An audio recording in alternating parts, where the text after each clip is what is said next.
Hello there, welcome to the stream this week. So, this year, my year of heroines, playing games where, we're starring as a woman. Hold on, this will be going soon. Okay.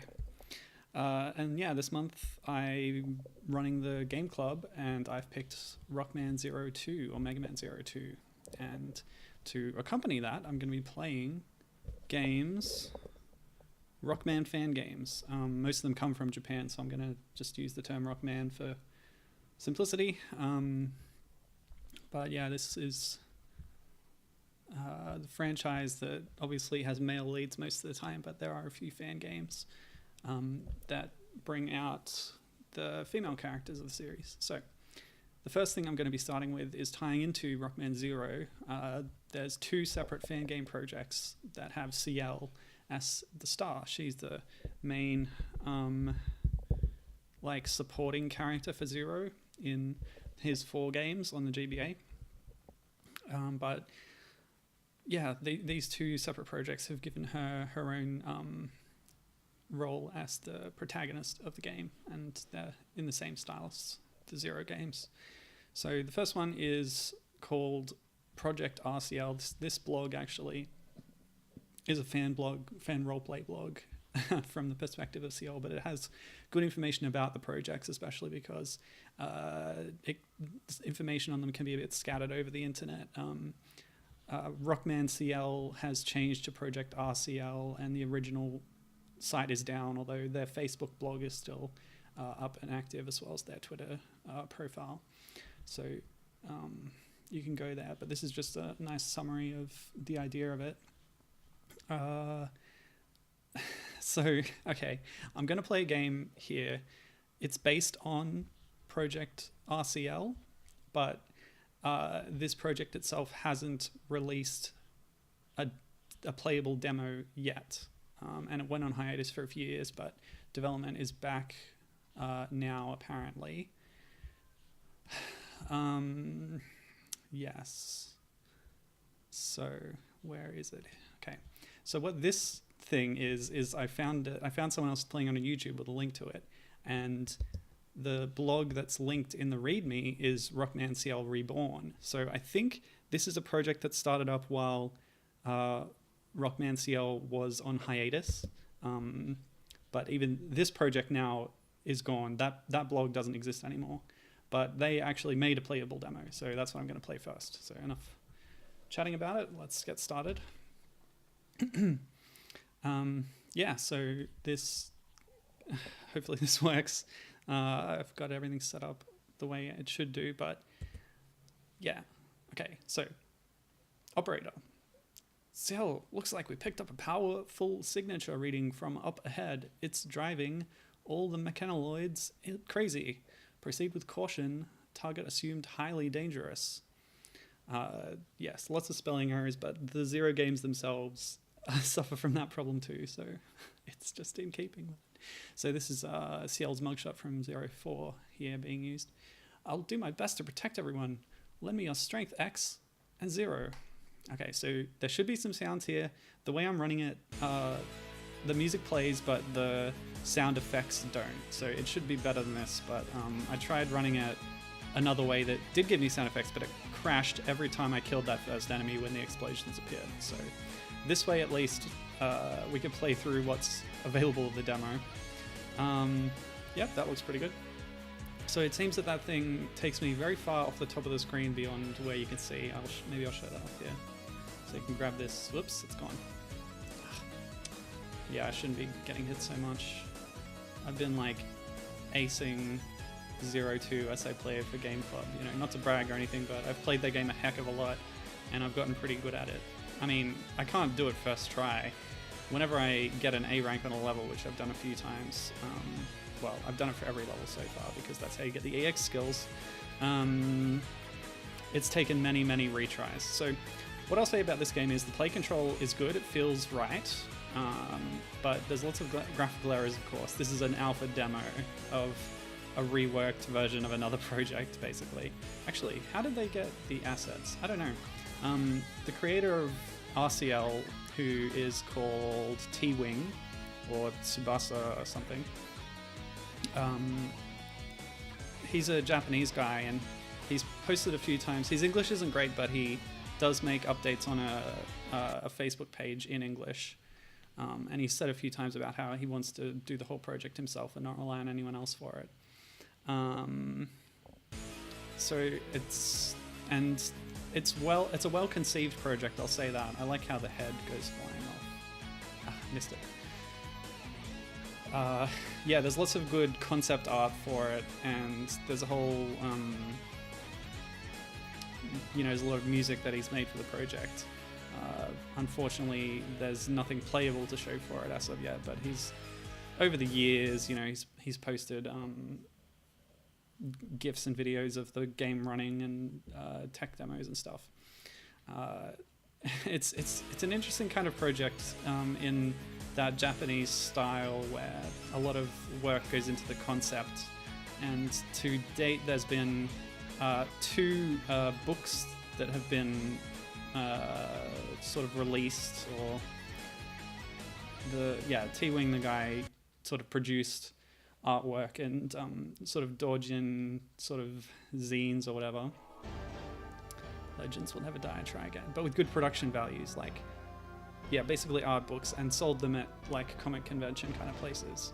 And there's also been a whole soundtrack made up for this and released, but no actual game to show for it. It's this really strange kind of situation. Okay, so we'll get back into it. That by the way was the ending screen from 04. This game is set after 04, when Zero, spoilers, but the way that series ends. Oh great, now we've got the game over music playing over the level music that was already playing. So let's see how high up we can go. And what was I saying just now? Yeah, I was on hiatus, it came back recently. This game I'm playing now is from a defunct fork of the project called Rockman Ciel Reborn. That's what I've surmised. Okay, I'll jump off the thing now. And we fall a long, long way. Yep, it's taken me a long way up into the sky. There we go. So that's pretty funny. A cool thing from this is that you can actually cut bullets in half out of the air. That's pretty cool. And the Pantheon's head flying off after you kill it is pretty amusing. Alright, so let's use the Buster a bit more to try and not get shot as much. Oh, wow. Okay. So enemy health is kind of a bit weird, I guess. It takes a few hits to kill Pantheons when it really should just take one dash slash. Yep. Okay, the one dash slash did work. But a fully charged Buster shot really should kill those guys, according to the logic of the series. Those spike wheels are a bit tougher. Nuts. And that's weaker than it should be. Okay. I'm not doing well. But I'm going to use my Buster more this time. Oh, seriously. Okay. It's fine. Yes, hello Gibbon, welcome. He says it's interesting. So this, what was I saying? I know what I was saying now. This game is set after 04. So spoilers for the Zero series, which I love, by the way. I think it's got a great plot and everything. I actually played them before I'd ever really heard anything else about Mega Man at all. So it's sort of my introduction to the series. Anyway, at the end of 04, Zero himself dies heroically, and that's why the game over screen has his helmet like sunken into the sand. Oh good, I got a health refill. Now I can maybe make some progress. So in the absence of Zero, Ciel has taken up the baton of being a hero, I guess.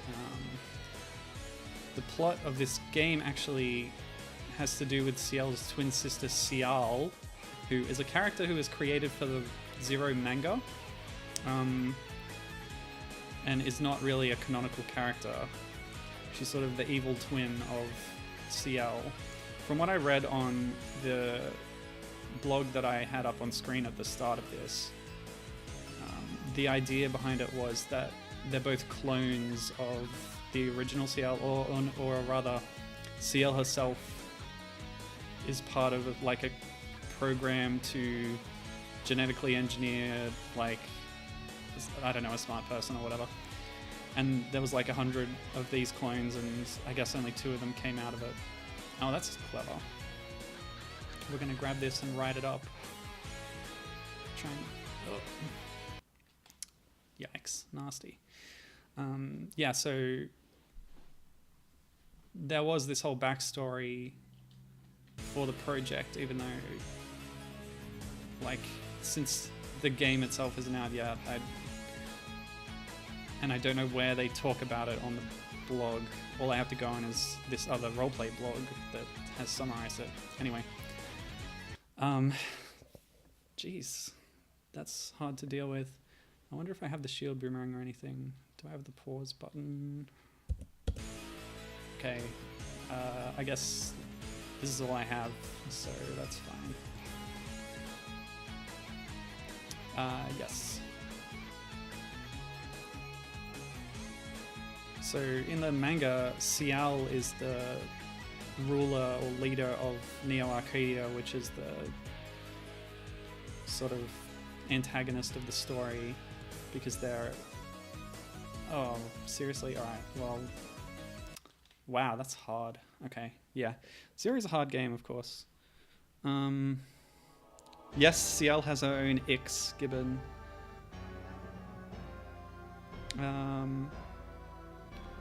Okay, someone called VREAO is here asking if I'm playing on the old ZXG engine. No, I will be playing ZX Genesis next after this. This is another fan game that is in a similar vein, called Rockman Ciel Reborn, which is a fork of the Project RCL old project. Yeah, we're gonna get the music overlapping again, but that's okay. This is an alpha demo, of course. But yes, I gotta... Okay, I'll just finish what I was saying. So, yeah, Neo Arcadia is like a last bastion of human and Reploid civilization after the Elf Wars. I don't want to get into it too much, actually, now that I think of it. There's a lot of lore that goes into it, but suffice to say, you know, this is 200 years after the original Mega Man games. Civilization is concentrated in this one city called Neo Arcadia. It's originally run by like a clone of X that Ciel actually created, but he sort of went mad with power and became a totalitarian kind of dictator. And she feels guilty about that, so she formed a resistance to Neo Arcadia's oppression. And the alternative version of that from the Zero manga is that Ciel's sister Ciel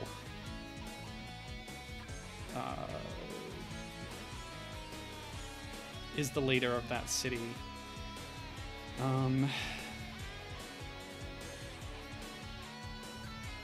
Oh, seriously? That was quite a trap.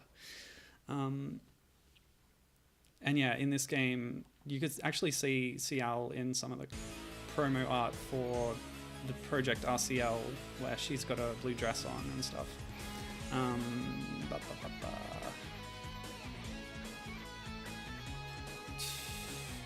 hell. So I guess the idea with Ciel is that...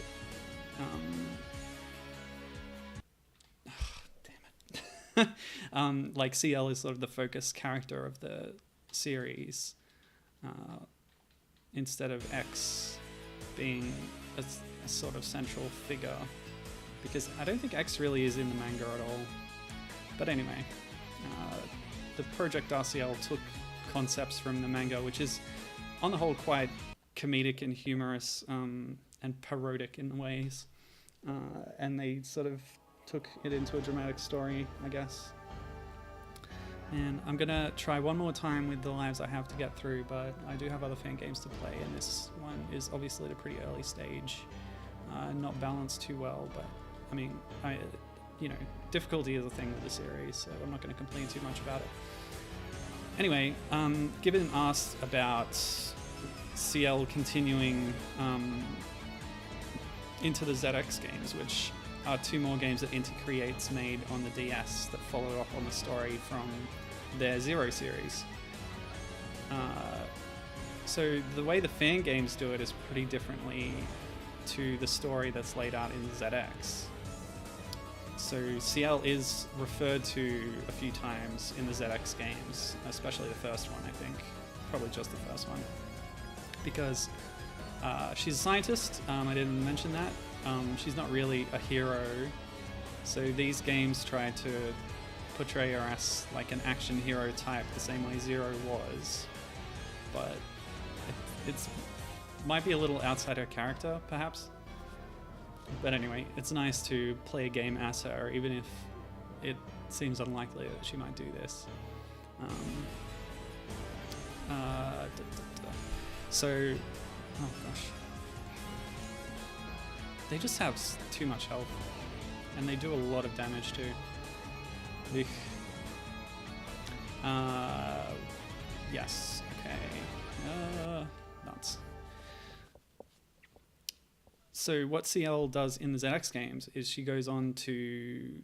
Well, she's created the CL system, which is like a source of clean energy that has sort of helped society rebuild itself. That sort of happens between 2 and 3, really. You see her working on it in 2, which is interesting because it expands on her role and her character traits.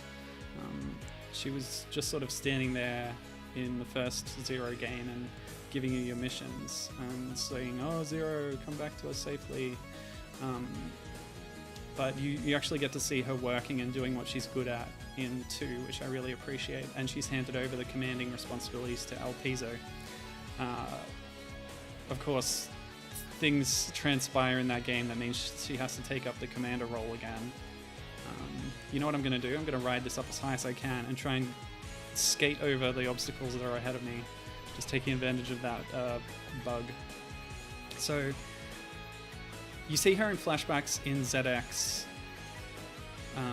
in the context that she created the biometals that are the main sort of MacGuffin / mechanic in that game. Oh, I didn't get very far. Oh well.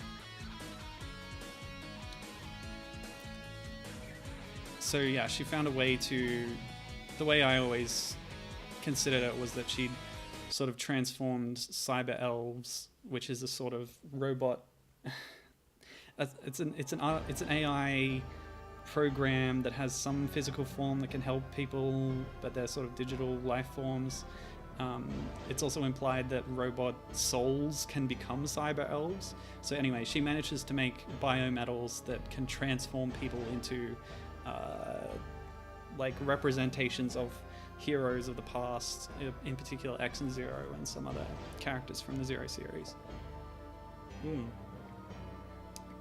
In addition to that, she was a founding member of the Guardians organization, which is your main like support group in ZX. But she's a human, she's a normal human, so the idea is that she would have died at some point. And the little girl who has become, who's grown up and has become Prairie by the time of ZX, is carrying on her legacy. The idea of this game, I think, I forget, because there's the 2 projects, like I said. In the other one, I think she's been modified into a Reploid and lived a lot longer than she normally would have.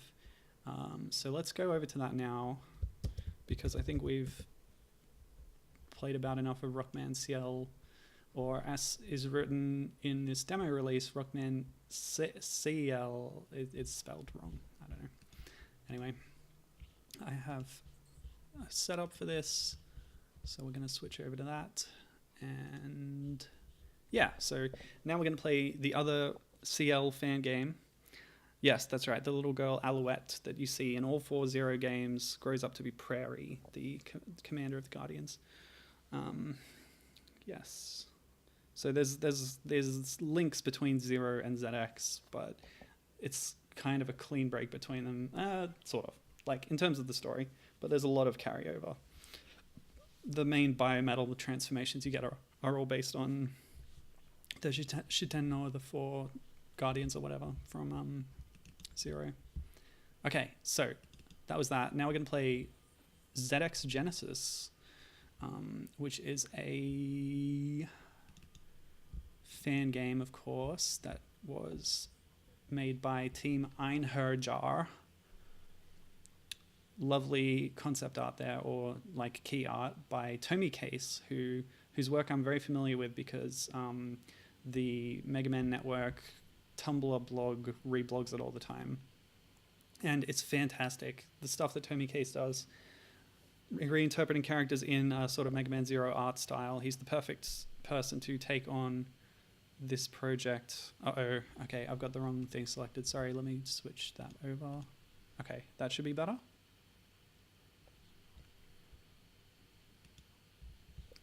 This should be full screen.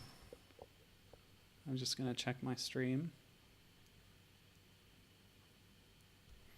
Yeah, Gibbon, it's the same sort of break as Mega Man and Mega Man X, pretty much. Oh, okay, so this Vreo person in the chat is one of the people who made ZX Genesis, so thanks very much. I really like the project, the art style and everything, and the attempt to continue the series because it's one of my favorite video game series of all time. So... yeah, this old thing, I don't know how far along in the process this is, but it's the only playable demo that I could find and download to play. And yes, you'll be happy to know that the sound works properly in this, unlike Rockman Ciel demo. Okay, oh, it's a bit slow though. Probably because I'm running things and stuff. Hang on. There's not much I could do about this because... yeah, I've got to run all this stuff for the stream. Anyway, I'll do what I can with this slow frame rate. So like in the ZX series, this is a prequel to other ZX games. You're able to transform between all these forms, like I said. So whereas the last game was a sequel to Zero, this is a prequel to ZX and uses all the gameplay conventions of that, including the sort of biometal energy bar on the right there, on the left there. And the enemies are based on... oh, actually, are they galliums or are they variants? I don't remember anymore. It's been too long since I played 04 and ZX. I can't remember the difference between those two things. Anyway, my favorite form was always the ZX biometal, which was a combination of the Z biometal and the X one. That basically lets you play as Zero from the Zero games. Alright, so yeah, she's got the Buster, which again can be charged up. Although for some reason the charge shot doesn't work when you release it in this version of the demo, so sorry about that. At least when you're in Zero form it doesn't. But you can charge up the Saber and then go for a... wow, it's so slow, I'm sorry. The charge Saber attack looks like this. Bam, pretty cool. So, oh yeah, Vreo. Yeah, that's right. I am on a Mac running a virtual machine through the program VirtualBox, running Windows 8.1, which is then running the ZX Genesis alpha demo. So that is the reason it's slow, and I apologize for that. There's nothing I can do about it to really fix the performance because I've closed all the previews, I've lowered the frame rate of the stream, I have to run this controller thing. What else is going on? Yeah, so...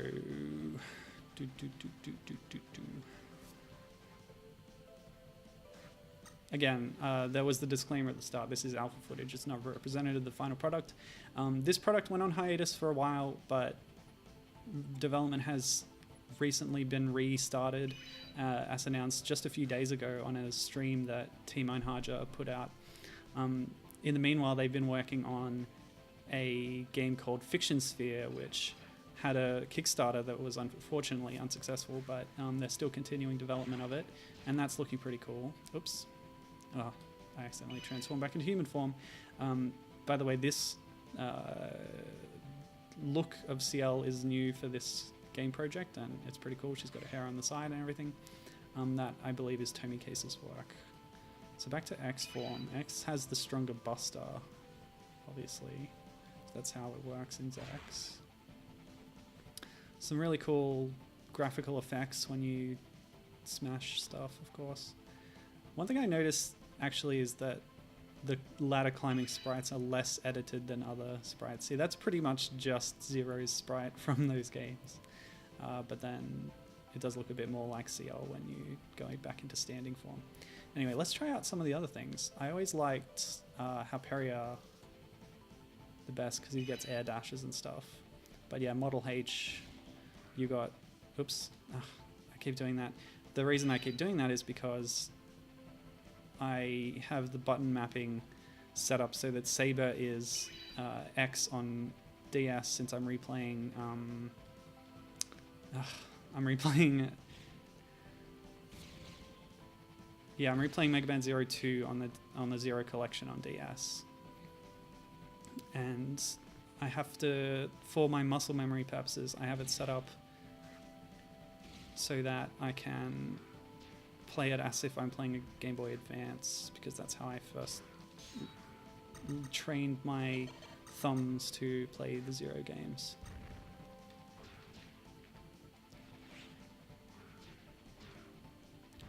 Notice that in this game as well, and it might have actually originated here, you can cut Buster shots in half with your sabers and they fall down. It's amazing. I love that. I don't think that was in any of the ZX games or Zero games. Alright, let's try out Phantom now. Model P. Oh, it's got a big bow on the back, of course, because she's a girl. But that's okay.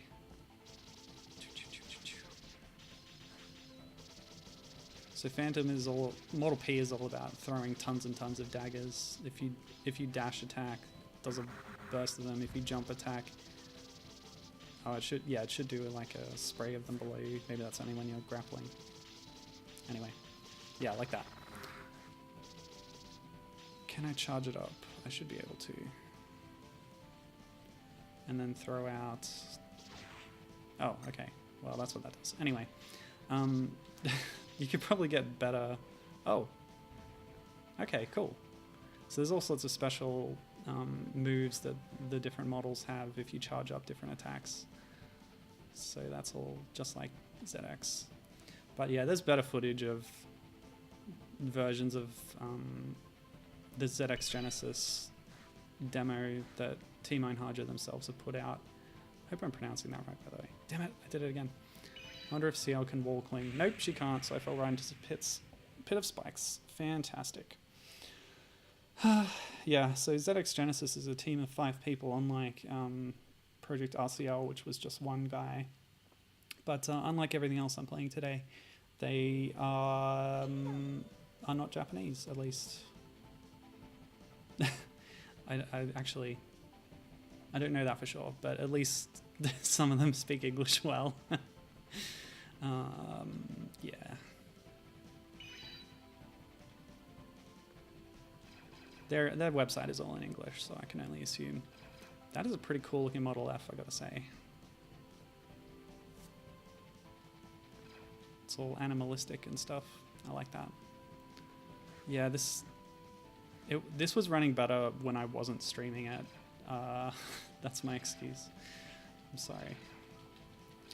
But yeah, at least we can see that the project has potential. Tomi Case's designs are a strong part of the project. I can't speak to the level design so much when we've just got an alpha demo to look at, but yeah, stuff. Let's go back to Model Z, actually. Yeah. Ciel on her own, in human form, can only fire a wimpy gun. So this is my favorite form. I like it. Let's just get as far as we can. There doesn't appear to be... Oh, okay. I was going to say, I don't know if I have a life counter.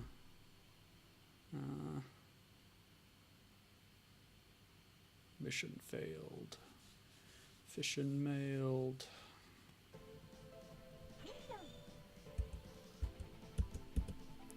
Yeah, so the idea in Genesis is that since it's set a long time after Zero, 100 years, I think, they explain the fact that Ciel is still around at this stage. Although, I mean, you know, she created the biometals, so I don't know when this is actually set, but this could be right around the time that she was making them, and then she had to use them for some reason.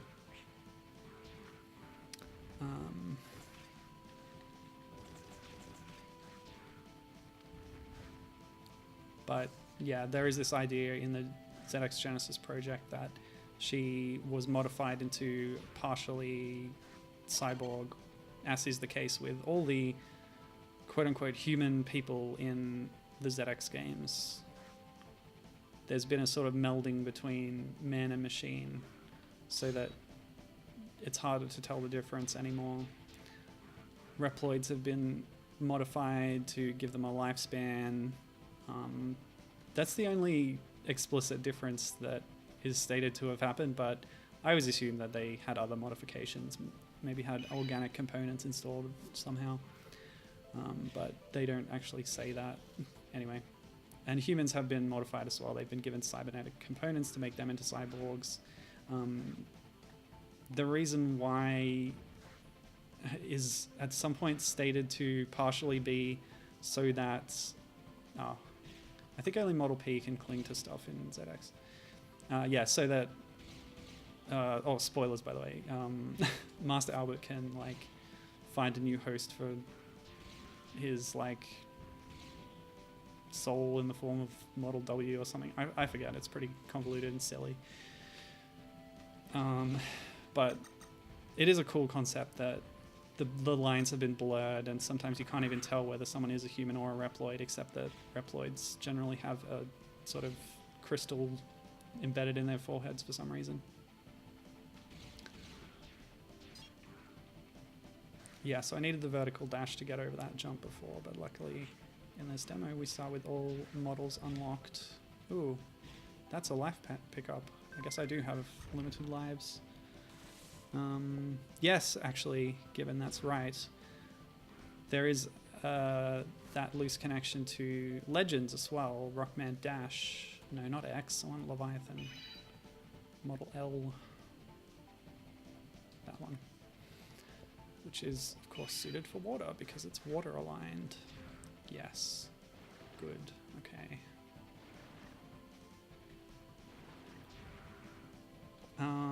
Yes, so in Legends, it's pretty interesting. There's been a complete, by that point, separation, or not separation, like, how do I get out of the water exactly? I can't transform it anymore for some reason. Yeah, there's no humans anymore, everything's artificial life, but they're just, they're artificially created, but they're indistinguishable from humans. It's been a complete merging of robot and organic, so it's really cool how there's that kind of progression, although there's even fewer connections between Legends and the other Rockman game sub-series. Hello? Oh, I think I found a bug. Well, that's lovely. Yep, I'm stuck in the morphing animation. Ooh, fun stuff.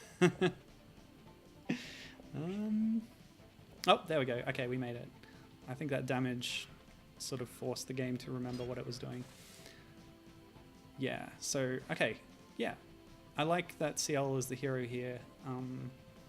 Like I was saying before, I really appreciate in 02 when you see her doing her scientist thing, and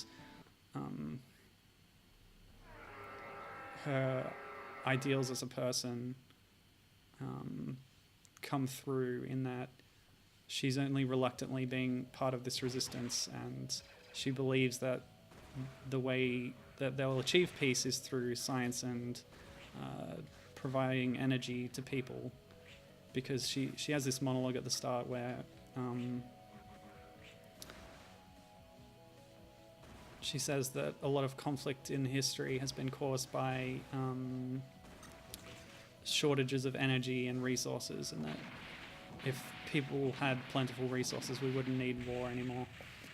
That's her idea anyway. But like, by having her as the protagonist of a game, like, I guess it's okay. That, yeah. So I don't know if this is the Ciel concept again being brought back, but we're fighting a dark mirror of ourselves. I don't know if this is just something for the demo or if this was part of the plot concept. But this person seems to be able to use all of the... Oh, homing shot. Nasty. Yeah, she can use all of the transformations that I can, and she's got a lot more health than me, so this is going to be pretty difficult, especially with all this lag.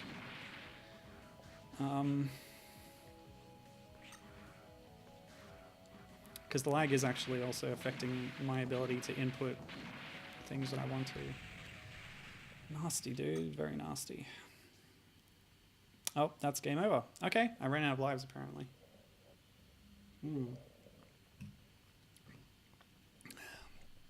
But anyway, I like Ciel. She's a competent character with, you know, interesting personality. I was going to mention how she's come back in other forms. So I don't know if you know about Rockman R, the sort of all-series crossover mobile game that was widely derided. You can get little cards and artworks and stuff in that game, and one of them is Ciel wearing a bikini, and I thought that was in extremely poor taste because it's it's common to actually a lot of female characters in that game. They're reduced to merely, yeah, like bikini models, which is kind of gross and terrible. Anyway,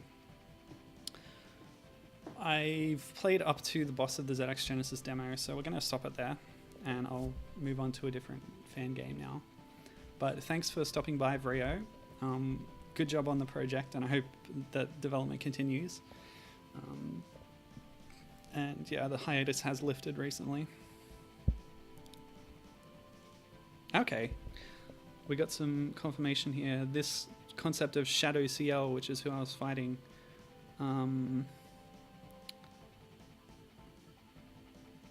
was a different concept than Ciel, so it's not the same thing that the Project RCL was going for.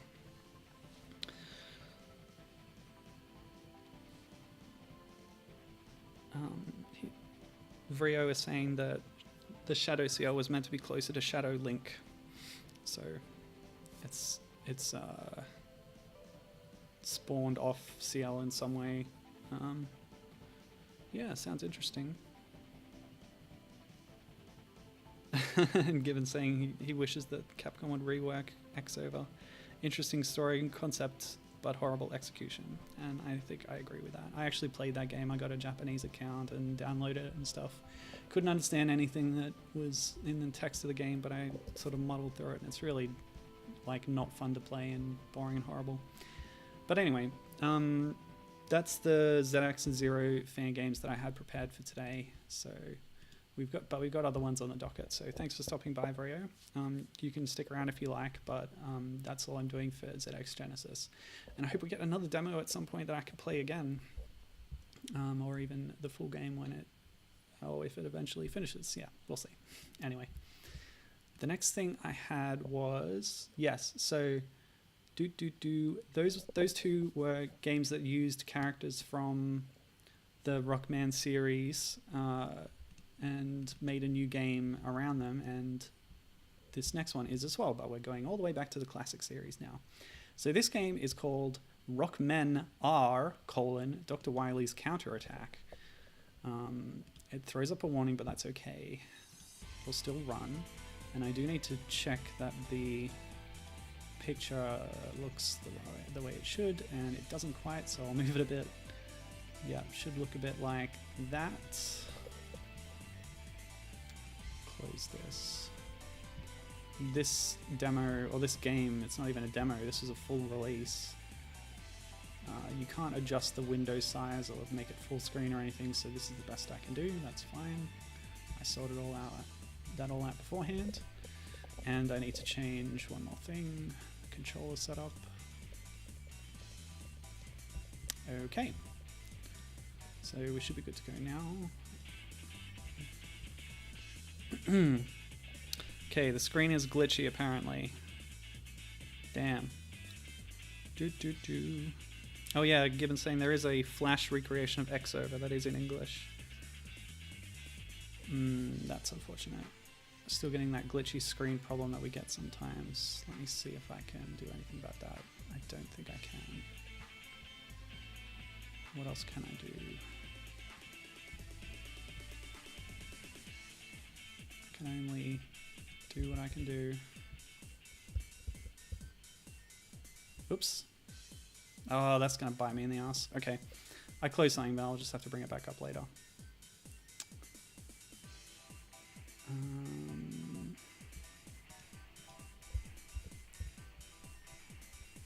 That's the best I can do. So I'll have to play from there. Sorry about that. This does happen sometimes. I don't know why, but we'll muddle on as best we can. So this is, yeah, like I said, Rockmen R, and the R stands for roll. It's all in Japanese, and I couldn't get the font rendering to work properly, so we're not going to be able to read any of this text, although I probably wouldn't have been able to read it anyway because my Japanese isn't great. Can't just look at stuff and determine the meaning straight off like that. So yeah, sorry about the screen. So yeah, this is a game where Roll gets to be the star, finally. She's based on her appearance in Mega Man 8, where she had the black top and stuff. She normally has a very simple red dress. So this game was created in Japan by a guy called... Oh, can't look at my notes while I'm jumping across those gaps. What was the guy's name? Capricorn. So he developed this as a fan game, and he actually went and printed it on discs and sold copies of it for actual money, which when Capcom found out, that was a bit of a no-no, so he got a cease and desist. But by then the game had been bought, it had been ripped, it had been put on the internet, and that's how I'm playing it today. So yeah, that's one of those stories. I mean, at least he managed to actually finish the game and release it before getting taken down. Okay, so at least our attacks are exactly equal. Oh, slide. Oh, she can slide, I can slide. So this is Piano, a new character that is supposed to be Wily's equivalent of Roll. And there was actually a character called Piano, I think in a comic or something. But it's unknown if it's the same concept. So just like the antagonist in Rockman Ciel, it's a comic character who has kind of taken on a life in the game to be the antagonist character. Stupid glitching screen, I hate it. I wonder if it'd work better if I, instead of cropping to the window, if I crop the screen. Is it worth trying that, or is it okay with the screen the way it is? Yep, so I've got passwords. And here we are at the Robot Master Select screen. Weasel Man, Waltz Man, Flare Man, Puppet Man, Rapid Man, Energy Man, Laser Man, and Power Man. So even though we've got Roll as the protagonist here, we haven't gone that extra step and made any of the Robot Masters women, but that's okay. There's only been one woman Robot Master in a canonical game to date, Splash Woman in Mega Man 9, although the comics, Archie Comics had a Quake Woman, aka Tempo, and I think they also used the beta concept of Mega Man 9, that Honey Woman, the bee Robot Master, was originally a woman, and they carried that through in the comic. Not hearing anything about the screen, so I'll just continue then. We're gonna fight Weasel Man because I think he has the silliest name. yeah, so the creator of this game, yeah, like I said, they sold it for money, which is kind of a no-no when we're talking about fan games using someone else's intellectual property. But whoops. But they used their experience from doing that to go on to make a game project that, oh, nuts. They made a Toho game, which is sort of, it's sort of an indie collaborative like mass project in Japan. Lots of people make Toho games in all sorts of genres. This one was kind of a Mega Man clone in the style of a Mega Man game. It's called Toho Rock Maiden. I don't actually know if you can sell Toho games for money, but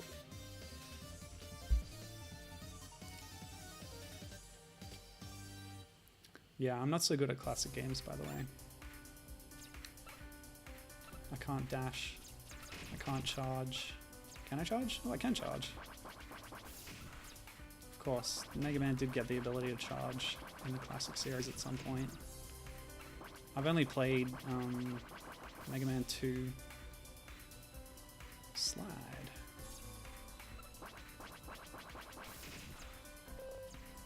But yeah, I like having role playable.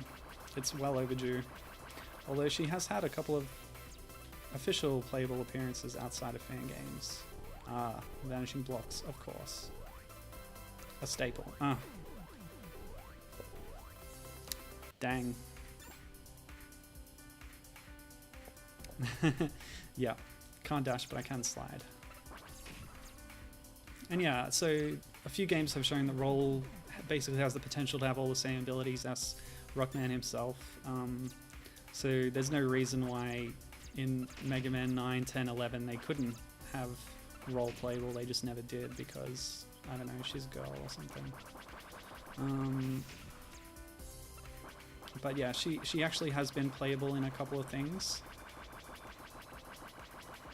There was a port of Rockman 1 to mobile phones, Java phones, in Japan, which exclusively had... Oh, whoops. Okay. They exclusively had the ability to play as Roll in addition to Rock. You could pick. And as far as I know, I watched a bit of footage, but it wasn't a complete playthrough. So I don't know if she has all the same abilities and like copy ability and stuff, but she seemed like she played just like Mega Man. It was just a sprite swap.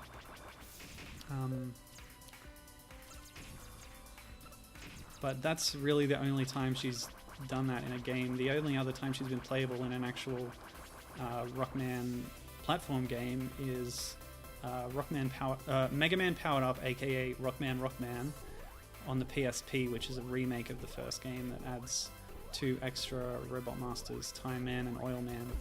Nuts.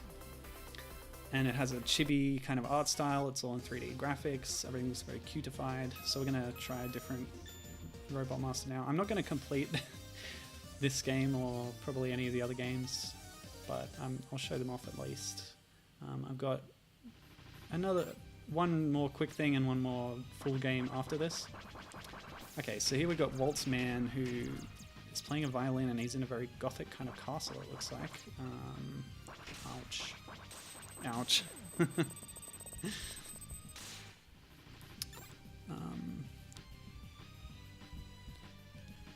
Sorry, I'm trying to bring back the chat window which I accidentally closed.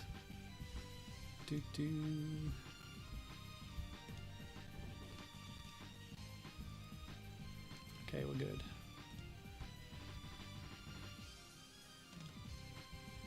Oh, I've got a few watchers. That's pretty cool. Feel free to chat if you like, guys.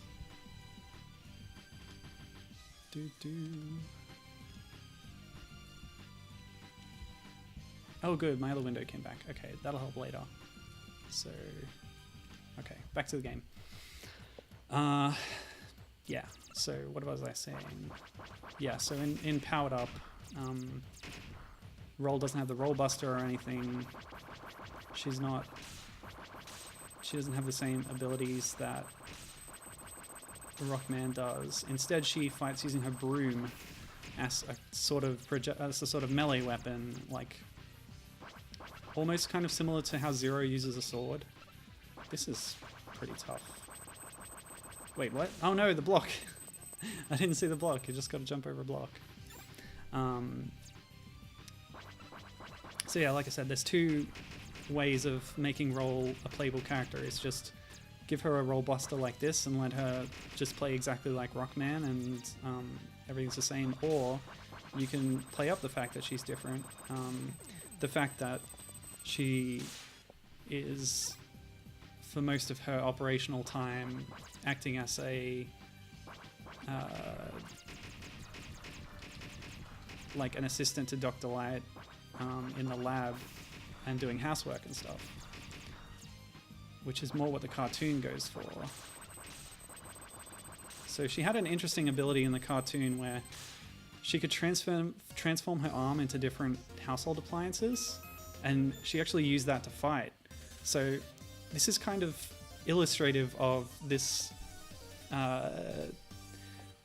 sort of feminist idea that I've talked about before, where there's two ways to do like equality. You can have female characters doing everything the same as the male characters with no limitation, but then in that case you might be considered to be like erasing their femininity and just making them masculine and saying that's equal. Or you can have them use traditionally feminine qualities to do things their own way. And that's more like what she's doing in Powered Up and the cartoon to different extents. Like, insofar as doing housework is a feminine trait, which like is kind of reductive in itself, but it's sort of transforming that in a way, kinda. So yeah, I don't know. It's interesting that her two playable appearances have these different perspectives. But yeah, it's okay. I should be able to. Okay, was that a little helmet that gave me a 1-up? Oh yeah, I haven't been trying. There we go. There's a sub screen. I don't have any other extra weapons yet, but it looks like you can upgrade your shot or something. There's other items. E tanks, W tanks. W tanks give you weapon energy. E tanks give you health. And there's my life counter as well. That's right, I mapped that one to the R button.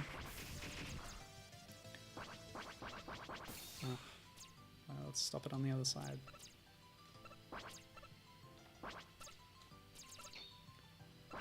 Yeah, so Powered Up Roll was actually DLC, so she wasn't available in the base game. You had to pay extra for her. And even on top of that, you could pay even more to get different costumes for her and dress her up in all kinds of cute little outfits. Her broom would change skin to be something else in those cases. What? Did I hit a spike just with my toe? That's annoying. But yeah, the base Roll was in her red dress with a broom. She had a bunch of other like variants on that. I never get that slide off in time. Whoops. Yeah, I'm not great at Rockman games. Especially ones where I can't like dash and stuff. Whoops. Actually, I should say the ones I like best are the ones where you use a sword, so that's why for me ZX Advent didn't get good until you at least unlocked Model H and hopefully Model ZX, which doesn't come till much later in the game, unfortunately. You're stuck with Model A for a lot of it, but that's okay. So I always wanted to try like X4 where you could play the whole thing as Zero. Or even Powered Up, although it would be hard to get that these days. The physical copy of Powered Up for the PSP it's kind of expensive. And last time I went looking for it on the PSN store, I actually couldn't find it. So it might have been removed, which is kind of worrying. Because if it is, then that means the DLC is also inaccessible, which means even if I got it, I wouldn't be able to play its role anyway. So it's kind of distressing. Yeah, the only bad thing about charging is the sound that it puts in over all other audio. I guess that's always the case with Rockman games. Oops! Yeah, didn't quite make that. Oh well. Okay, we'll try a different stage now then. Who's next? Rapid Man. Yes. So, yeah, so in the cartoon, like, her hand could turn into a toaster and she would shoot toast, or like a blender or whatever. It was pretty interesting, and it made her a unique character compared to Mega Man, who would copy abilities of the other Robot Masters. So she had her own way of fighting and made her stand out. And of course that cartoon, did I mention? Yeah, it's the cartoon, the Ruby Spears cartoon from like the 90s or whatever. I mean, that had some pretty questionable, you know, quality issues, character designs, character personalities and stuff, but at least that aspect of it was kind of unique. Roles, abilities and stuff. And interestingly, one of my favorite interpretations of Mega Man in general is the Brazilian comic Novas Aventuras de Mega Man, The New Adventures of Mega Man, which was an officially licensed but absolutely bonkers, stupid, insane, like, version of the Mega Man universe. All in Portuguese, of course, but the Open Train Translation Group, which is run by my buddy Cryomancer, who I've communicated with at various times.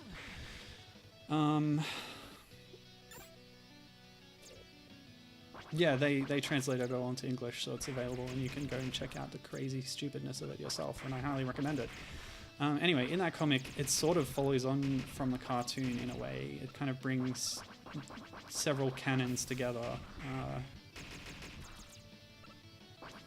The only way it really actually follows the cartoon is by the first outfit that Roll is wearing when you first see her, which is inspired by the sort of tan yellow jumpsuit that she wears in the show. Yeah, it's a little Rockman helmet, but she's not even wearing a helmet. That's weird.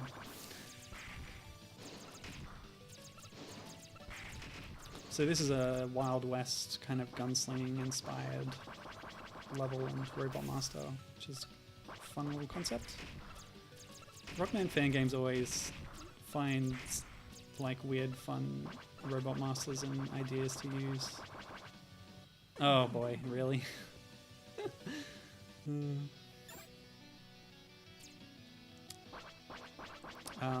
Yes, so... Oh, I did the same thing again. That's okay. It's really hard to see those. Oh well, that's it. Okay, no more Rapid Man. We'll go to Puppet Man now.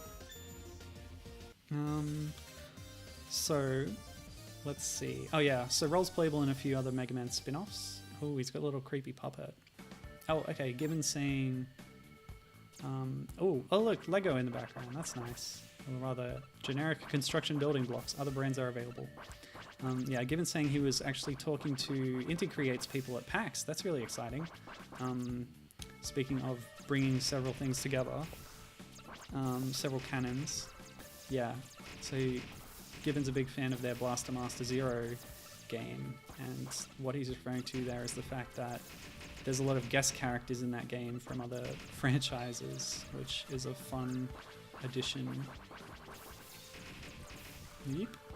And even Blaster Master Zero itself brings together several canons within the Blaster Master series, because there was like a Western canon and a Japanese canon because of the way it was localized, where they added some elements like the kid chasing after his pet frog instead of it being sort of a generic sci-fi setting. And there's a couple of games that sort of follow on from the Western conception of things, as well as other sequels that just follow the Japanese side. And then other games that were localized as Blaster Master games, but they're originally Bomberman games. It's all pretty complicated. The Blaster Master series has a convoluted history, but pretty interesting. And yeah, the Zero game that was released recently on 3DS, and I think some other consoles maybe, kind of brings them together in a way, and it's pretty cool. Oh, okay. So there's even more to it that Gibbon was actually talking about. As part of their reboot, they married all 3 different versions of the canon. Yes. So yeah, that must be what I was talking about afterwards there. Not the guest characters, but the fact that there's different Blaster Master canons. I don't know what the third one is. But Given saying a lot of stuff from the adventure book got brought into later games in the series, and those were in turn used in Blaster Master Zero. Okay, so the third canon is from some kind of book that was published based on the game. Oh, seriously.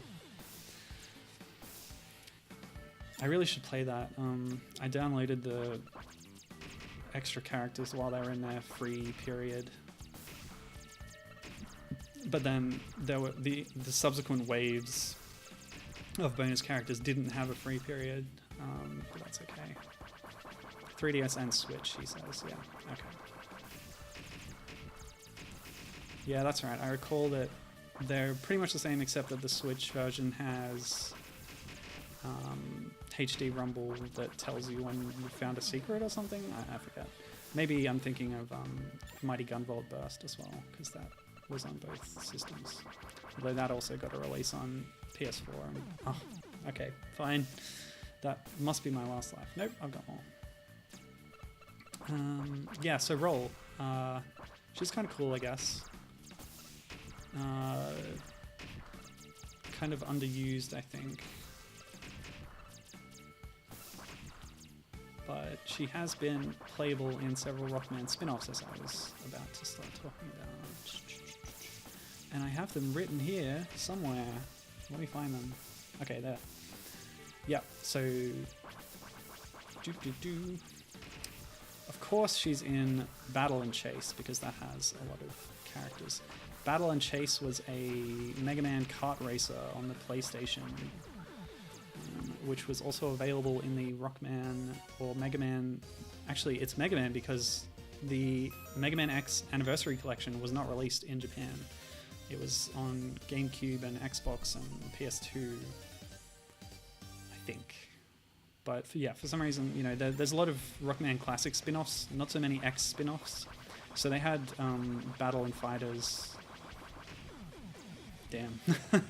They had Battle and Fighters in the Classic Collection as a bonus, and they had, which are arcade sort of fighting games or boss rush games. And they had Battle and Chase, which is a kart racer on the X collection. Oh, not so. This soundtrack is really rocking. I dig it. There's different sort of musical styles in the different levels, and this one is really... It's getting me pumped. I like it. So yeah, she was in Battle and Chase and also in Rockman GP, which was another racing game on mobile phones. But no, given she wasn't in Mega Man's Soccer, also known as Mega Man Soccer, depending on if you trust the box art or the title screen. No, she wasn't playable in that. There were a lot of playable characters, including several Robot Masters, but yeah, she wasn't one of them. It was a boys only club.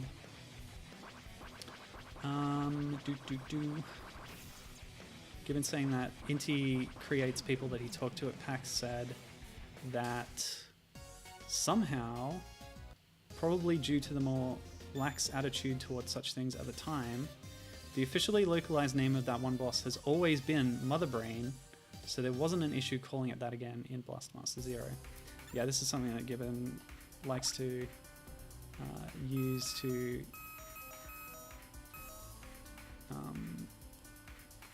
to say that Blastmaster is part of the Metroid series because they both have a boss called Mother Brain. But yeah, that's interesting. The fact that they used that name back in the day means they could still use it today without getting on Nintendo's bad side. So I don't know how to quit a level, so I'm just going to die a bunch of times so I can go back to the stage select. Alright, so what else was roll in the series? The only other Mega Man spin-off was Wily and Wright's Rockboard: That's Paradise, which is a weird board game on the NES. Did I do this one already? Energy Man. He's wearing knight's armor, but he's not in the knight's castle. Oh yeah, I didn't get very far. Instead of the rocking soundtrack. I'm gonna have another go at this one because I like the soundtrack so much. Nuts. Okay, so apart from that, you know, she's only had those 4 appearances, or 5. Rockman 1 on the mobile, Powered Up, Battle and Chase, Rockman GP for mobile phone, and Rockboard. Actually, I didn't check if she was playable in Rockman Strategy or any of those other like Taiwanese PC games, but never mind. That was, I could have thought about it more, but that was based on a little bit of research on the Wikia for Mega Man. Vario's saying my screen is still very glitchy. That sucks. It looks fine now on the stream preview that I'm running. Oh no, it's completely glitching out. Never mind. Ugh. All right, after I'm done with this, I will try a different method. Oh wait, I won't be running the virtual box after that, so it should be better. Maybe after I die this time, I'll try a different cropping method. Supposedly, like OBS works better when you, instead of capturing a window display, you just crop your entire display. But I never really have managed to do that successfully. Ugh. Try to use wine. That's a good idea, actually. Wine. Did I try this one in wine? Because I got, like, critical errors when running RCL and ZX Genesis in wine. I think there was sound issues with this one. With wine.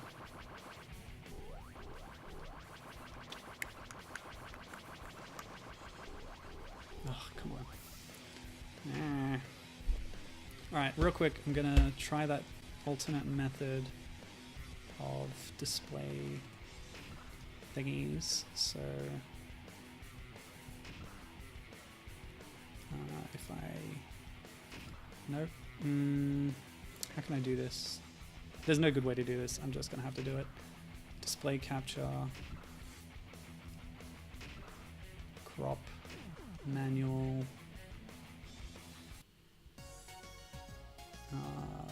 Okay. Can I crop it from here?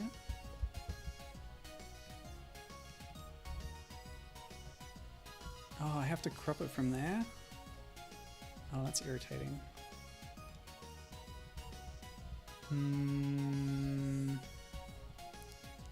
Now I have to do this. Yeah, this is why I didn't want to do it. It's really fiddly. So if I do like this...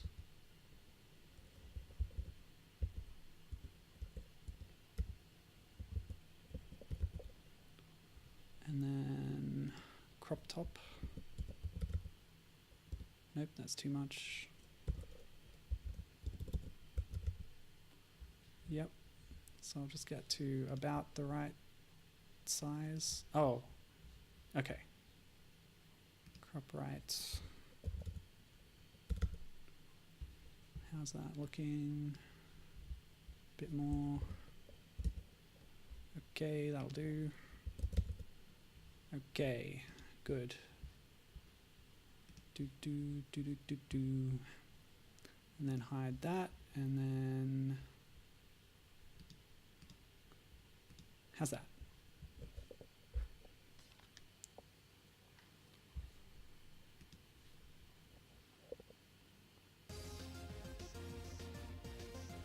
Oh, that's still glitching out.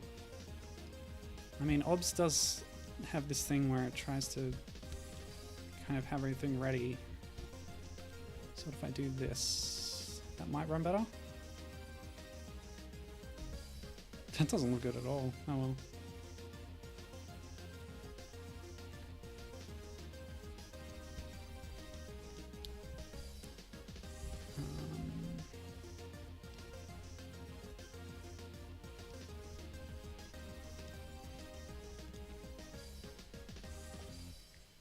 Okay, I'll give that a go for a little bit. But I've only got 2 more stages to show off anyway. So, sorry about the glitchy screen. Yes, so Roll is playable in a couple of other games, namely the Marvel vs. Capcom games. So the first 2... Oh, we got low gravity in this stage, okay. So this is the space stage. Yeah, Marvel vs. Capcom 1 and 2, she was... in the same way that she was in the mobile port of Rockman 1, she's kind of a clone of Mega Man. But in that game, she's considered a joke character because she's smaller. Oh, wow. Okay. So this is a Flashman stage. Let me know if the screen looks any better than it did before. I need feedback like that to make my streams better in future. Like, I usually have a fairly simple setup, so whenever I have to do, like, streams like this, things kind of break down, but that's okay. We're getting through it. Yeah, so she's I think her attacks are weaker or something, and she's small, so like a lot of things just go right over her. But yeah, it's cool to have her included, even in a sort of silly way like that.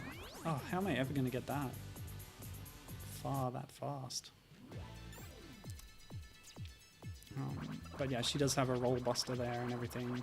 She's got the same super attack where she transforms into a big mecha form. Yeah. Running past enemies is just as good as fighting them. Ah! Nuts. Are you trying to display it from the VM or Mac OS? I'm displaying it... I'm playing this through the virtual machine because I had it open already, and because it's slightly more compatible. It has like less glitches in terms of playing it when I run in the virtual machine.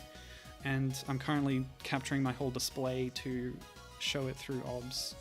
And it seems to be running better from what I can see from the stream that I have loaded up here. So I'm going to take that as a win. Yeah, I haven't achieved anything, so my password screen only has that one dot filled in. Alright, last one, Power Man. Yeah, so like I was saying, in MVC 1 and 2, she is kind of a variation of Rockman with his abilities, but she's also playable in Tatsunoko vs. Capcom, another vs. Capcom game, but this time with the sort of anime company Tatsunoko. This game was only on the Wii. Oh, okay. So Tatsunoko has a lot of like Sentai type characters, and I don't know who any of them are, so the whole roster of that game is kind of a mystery to me, but it does at least have Roll. But she isn't just a clone of Mega Man in this one. She's more in the powered up style where she attacks using her broom as a melee weapon. Oh, nuts. So yeah, that's sort of following on from there, and we've got those same 2 styles of interpreting the character, like I mentioned earlier, represented not just in platform games, but also in these crossover fighting games. So that's pretty interesting. I have been curious about those games and almost wanted to get into them, but I always have to remind myself that I'm terrible at traditional fighting games, and I rarely actually enjoy them. I went and got Soul Calibur 4 because I remembered playing 2 and like enjoying the story mode, but I just couldn't hack it at all, besides which I had a scratch disk or something and it kept crashing when I tried to load like different stages. I managed to get through the arcade mode at least as Vader, so I could unlock Starkiller, which was my real goal. But yeah, I'm just not a fighting game person. I really want to get into this Blade Strangers thing that Nicholas put out with characters like Curly Brace and Kawase from Umihara Kawase. But I don't think I can do it. Especially if I'm like paying full price on a gamble that I might enjoy this game. So I accidentally picked Weasel Man stage again because I was mashing on that screen, but I have shown off every level now, even if I haven't gotten very far in them or gotten to any of the Robot Masters yet. Okay, it is, yeah, going by the time, I think it might be time to move on to a different game, and then I can have maybe less screen flickering, hopefully. But yeah, there's plenty of other Mega Man fan games that I can talk about, so why don't we go... Oh, actually, I'll use up my last lives here, but one more thing I wanted to mention when talking about role being playable in Rockman games is the wonderful hacks of the internet person named Zinc Oxhide, spelled ZYNKOXHYDE. I found these on romhacking.net, and they had converted every one of the 8-bit classic Mega Man games except for Mega Man on the Game Gear, which is a combination of 4 and 5. So basically 1 to 6 on the NES and Rockman World 1 to 5 on the Game Boy, and turned them all into role games. So just swapped out Rock's sprites with role, and I think it just plays exactly the same, but yeah, you roll in those games instead. And oh, the other thing they did swap was whenever Rush appears, he was replaced with Tango the cat, who is sort of only used briefly, or at least he's used in only the in the 5th Game Boy game, and also I think in Mega Man 10 or something. But yeah, Tango gets to be Roll's co-star, so that's nice. If I ever do go and play those classic games, well, if I do, I'll probably play them on the Anniversary Collection, where they have extra features and stuff. But the Game Boy ones, at least, the Game Boy Anniversary Collection never actually got released, so that's probably a good way to play them, is with roll. So let's stop this and let's play something else. So the next thing I'm going to play is yes, some Rokko-chan games. So I need to switch a few things over for that. Oh yeah, this one has to move. Forgive this for a second. I'm going back to this one actually, because this game is going to display in full screen. So I've got the correct, yep. Where is my, oh gosh, where is it? Oh, that's right, it's here. Just showing everyone all my stuff. I should have switched the screen already, actually. That wouldn't change anything. Did I switch the screen? Yes, I did. Okay, so we're good to go. I will play. So it's going to go into full screen. Good. Okay, so Rocko-chan is a Mega Man fan game starring a sort of gender-flipped version of Rock, basically, who just happens to look a lot like Roll. So, but it's, you know, it's legally distinct, I guess. So there's a few sort of games in the quote-unquote series made by King Sorkutsu, who is a Japanese fan. He's got a Twitter and everything. I assume he's a he because of the king. So this is a version of Rokko-chan, or like a sequel or whatever. Oops, hang on. Okay. I realized that my mouse cursor was displaying on screen, which is a faux pas in streaming, of course.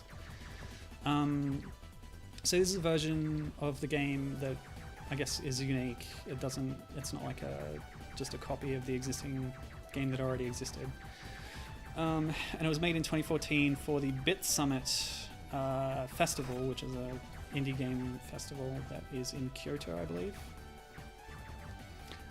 This is sort of a playable demo that was made in 3 weeks. Oh, a Yeti. That's interesting. That's not a robot, but I'm going to blow it up anyway. Oh yeah, that's right. There's a dash in this one, and it actually increases my speed very significantly. So Rokko-chan is basically just Mega Man with a ponytail, same armor and helmet and everything, and same abilities, but I can dash, so that's nice.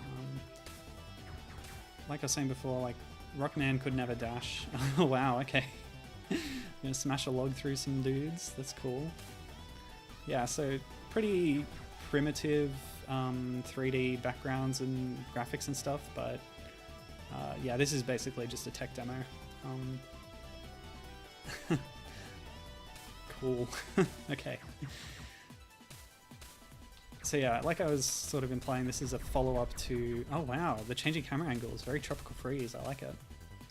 Yeah, this is a follow-up to an actual 8-bit fan game that Sorkutsu made of the same name. And I'll be playing that after this, because this should only take a few minutes. I haven't actually played any 8-bit stuff so far. I'm not super keen on 8-bit nostalgia. So the fact that... I mean, the first 2 games I played, they were like 16-bit GBA DS kind of things, even though by that point, bit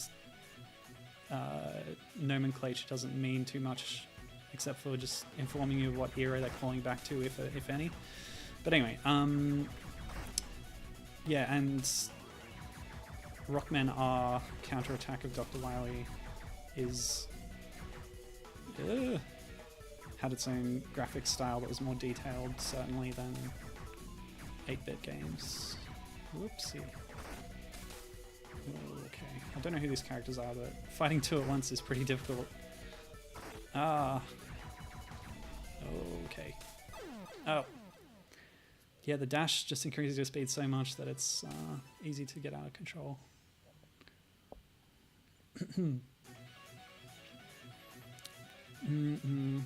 Yeah, so this wasn't just made by King Sorkutsu, because it's all 3D graphics and stuff. There were some collaborators, and they're credited on the website for the game. So it's all there on Sorkutsu's website, but the game itself comes as a standalone download. Oh boy, okay. Oh yes, cool. Ah. But yeah, there were some other people involved with making this one. He's got a few other Rokko-chan games, so apart from the original Rocko-chan, he was working on a thing called Rocko-chan Dash, which was a sort of takeoff of the Rockman Dash, aka Mega Man Legends series, which transitioned the game into full 3D. So this has 3D graphics, but it's all in 2D plane, of course. I don't think Dash ever had a playable demo or anything released, but there's some screenshots of it. Yeah, so that was it for Rokko-chan 3D. Can I quit? I can quit. Good. Oh, now everything's gone weird. Let's see. Ah, yes, this is the next one. Oh, my... What? Ah, yes, okay. Good, that looks the way it should do, more or less. So the other thing that the guy has made, apart from this, is a sort of arena multiplayer brawler game with the same mechanics called Rocko-chan Network. Still kind of glitchy? Ah, damn. I gotta figure out what's going on with this. Yeah, sorry. I can't really do anything about it now, but yeah. Ugh. That really bothers me. Like, in some sense, I'm kind of making an archive of lesser known games onto the internet, and if they're going to have, like, blatant, like, issues like this in the display of them, then it's really kind of a problem. But then again, you're not getting the authentic experience because I'm blathering on over it the whole time. So hopefully if people are interested enough, they check out the game themselves. Anyway,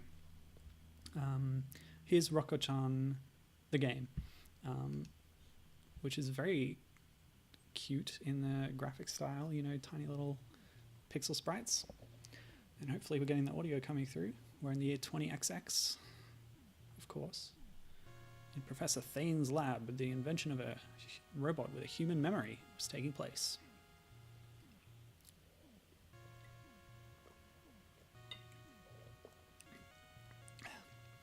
Daddy? My baby, you recognize me. The experiment is successful. Meanwhile...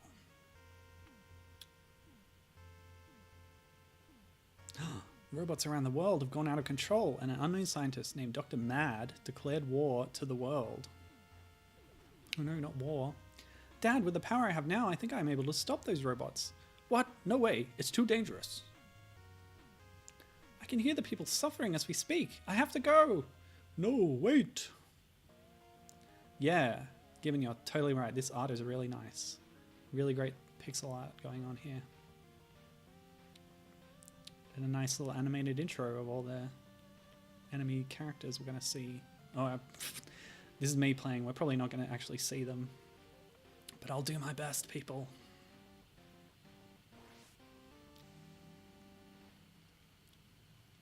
Yeah, I've heard that when you're in OBS that taking a complete display capture is more stable than telling it to select a window. So that might be causing some flickering issues for me. Anyway, who have we got on offer here? Hockey Man, Volcano Man, Rolling Man, Jet Man, Forest Man, and Lightning Man. So I'm going to hopefully show them all off, so we'll just go through them. And then maybe we can pick one to try and beat. How about that? If we finish this stream by actually destroying a Robot Master completely. Ah, so unlike Roll in Rockman R, we don't have a charge attack, but we do have a dash. Yeah, dash! Woo! Now, I don't know if the dash is going to increase the power of my shot. In Zero, and possibly X, I don't really know, the first shot that you shoot as you're dashing has more power than a shot that you perform while standing. Okay, yeah, it's all the same. Little blue pickups are for energy, and the little yellow ones of health. It's very, very Rockman. This is very familiar, of course. And the sprite style is very reminiscent of as well. This is an excellent example of a fan game, but they've changed all the character names and appearances, so it's not to incur the wrath of Capcom the way that Capricorn did. Although Sorkutsu is not selling this for money, so that's going to make a difference. But yeah, very well done. It plays well. I've got my controller set up with all the buttons. Otherwise you can use a keyboard, but especially when you've got dashing in the mix, I find it's a lot easier to have the controller. And not in the default Mega Man X setup either, which has dash on like AE or something. I always set it to L, just because, by always I mean like, I grew up on Zero, and then played ZX later. But when I went and tried to play Rockman Classic or X, it just feels so clunky to me. And the controls are set up all differently as well. Like I said, with how X dashes. I think they might have caught on to that in later games, possibly. I think I just despawned an enemy. That's nice. Of course, we have ice platforms, the bane of any platform game player. Ooh, okay, mini boss time. Giant fridge. Ouch. Okay, so it can be hurt when its door is open. And I guess I should try going under the blocks. Especially if it jumps like that. Nope, can't go under that one, but I can go, I think I can go under the one if it, yeah, like that. I should be able to dash under that. Although her head doesn't go too much, go down too much when she's dashing. That's a good way to get under stuff in the Zero games, is you do a dash under it as it comes up to you, because his hitbox or hurtbox or whatever crouches down, gets low. Oh, nasty. Icicles. Should have been looking out. Whoops. Amazing. Now I think there's this... Oh, okay. Fine. Back to the stage select, if you please. Try someone else's stage, one that doesn't have ice physics, perhaps. Volcano Man. I like that modular arm folding thing he does there. That's nice. Alrighty. Oh, dashing. I love dashing. Have I said that yet? Like, It's nice. It feels right, you know. Any way in which Rockman games differ from Zero just feels wrong, and in any way that they're the same, it feels so right. Okay. Oops, I wasn't watching the pattern. So, over there, up, then over here, then over here. Perfect. I don't have any rushes or anything yet. No item 1.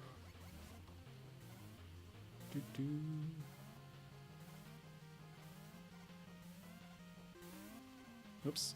Ah, okay. My jump is really high. I wonder if I can get up to that block from here. Not quite. And I paid for it. So I mentioned up the top that Project RCL, despite not having an actual game or demo release, still has like 2 art books and a music CD that has been produced for the project. Rocko-chan is similar, although the game is actually completely playable, but it also has like a CD of its music available on Sorkutsu's website, which, because of the way I've cropped the window, you can actually see the sidebar of the website over there. Oh, nuts, I should have taken care of that guy. Okay. Yeah, under that games tab that you can see, there's a few other projects. Some of them are... Oh, I should probably just dash when I get up there. Yeah, there we go. Dashing. It's the enemy of level design. No. Oh wow, we've got like flame motorbike unicorns. That's nice. Gonna go for that health. Oh, can't make it.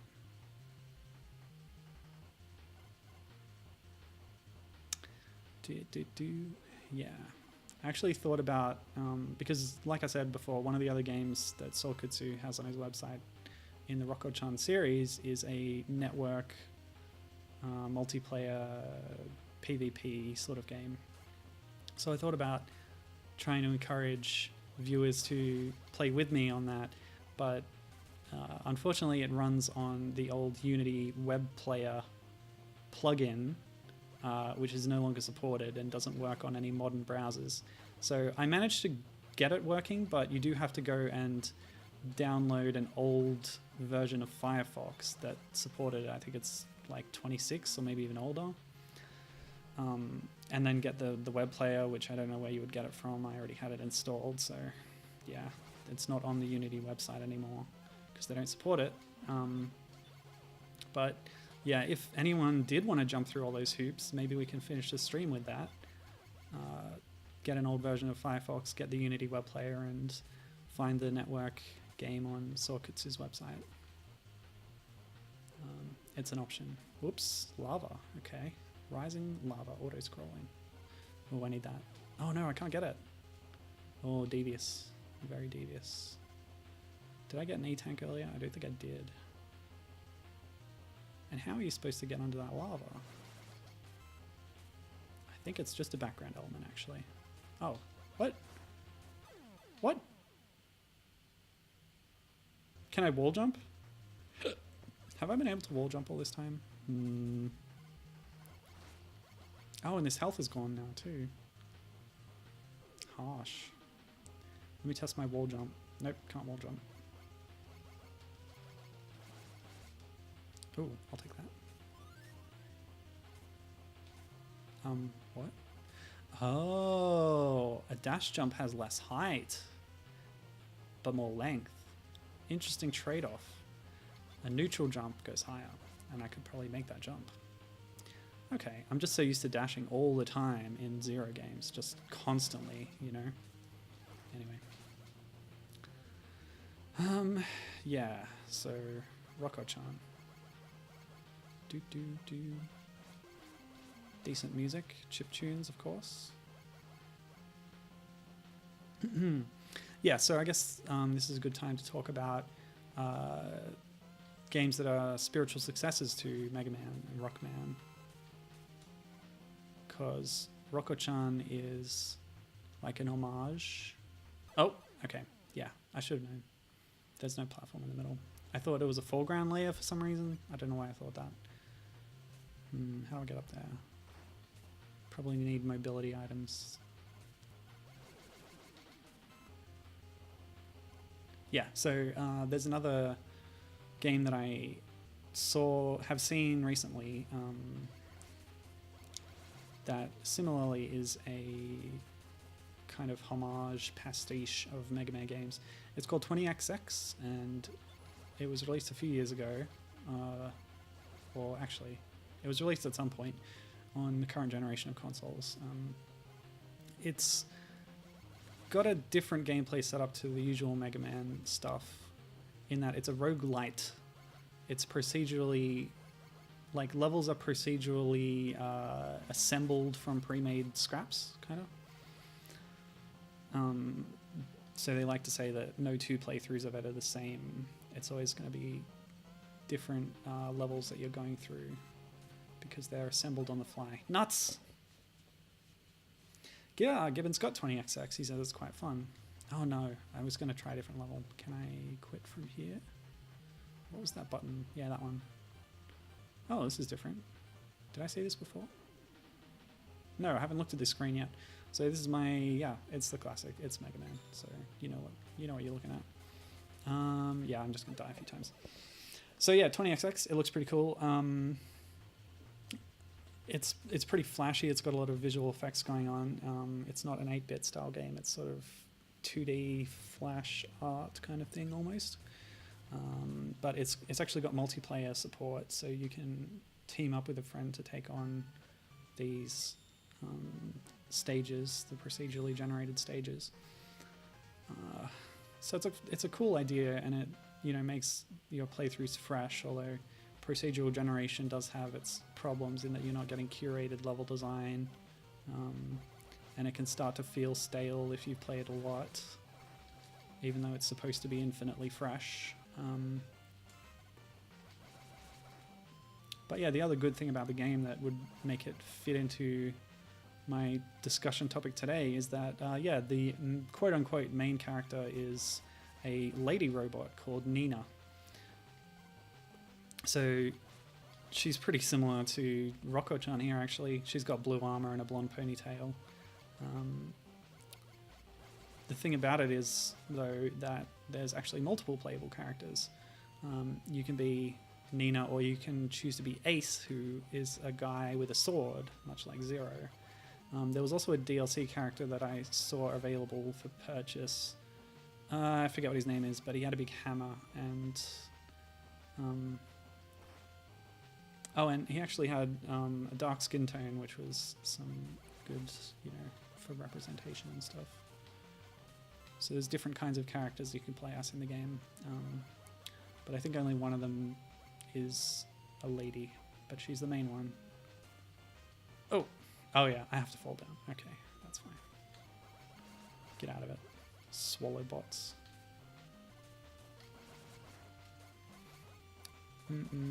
So yeah, I think that might be the only Mega Man fan homage game that's been commercially released. Don't quote me on that. I'm sure there's others, but that's certainly one that comes to mind from recent times. But of course, in addition to the fan-made games, we've got the official successor games. So, of course, Zero has its successor in As Your Striker Gunfold by Inti Creates, but I guess the theme today is robots. The theme, actually, I'm thinking of extending the theme to this month of playing robot games. And there's less than you would think where the star is a specifically female robot, because they're either masculine or sort of neutral or even non-humanoid. So, but I found a few. I actually played one already, the Guardian Legend, or Gardic Gaiden. I played pretty early on this year, which was a really fun and interesting NES game, which was equal parts top-down action adventure game, and also a shmup. So that was pretty interesting. And Miria was the robot lady in that one. But yeah, we've got some other ones that I might play later on. So, oh gosh, all right. So I guess the next thing that is natural to talk about is Mighty Number 9, which is the successor to Mega Man from Keiji Inafune, the not the creator of Mega Man, but sort of the I don't know. He's the Mega Man guy basically at Capcom, and then he left Capcom, and so they stopped making Mega Man games until now. Yeah, I don't know if I've ever talked about this, but the reason I bought a 3DS was for Legends 3, because I was getting caught up in the hype for it, even though I'd never played the original Legends games. And as I said before, I wasn't really a fan of Mega Man in general, apart from through Zero. But because of my love for Zero, I'd been like getting into Mega Man fandom at that time, and spending a lot of time on the wiki and stuff, and looking up things, reading comics, not necessarily playing the games, but just getting interested in Mega Man. And Legends 3 seemed like a big event that I could get into.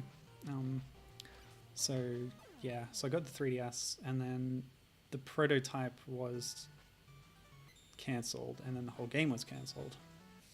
So that was a pretty sad story. Rolling Man, nice little gyro body he's got there. Oh, and another low gravity stage. So Rockman R had one of these. It's one of those gimmicks. I think there was a low gravity stage in Rockman 3, I want to say, but I'm no expert.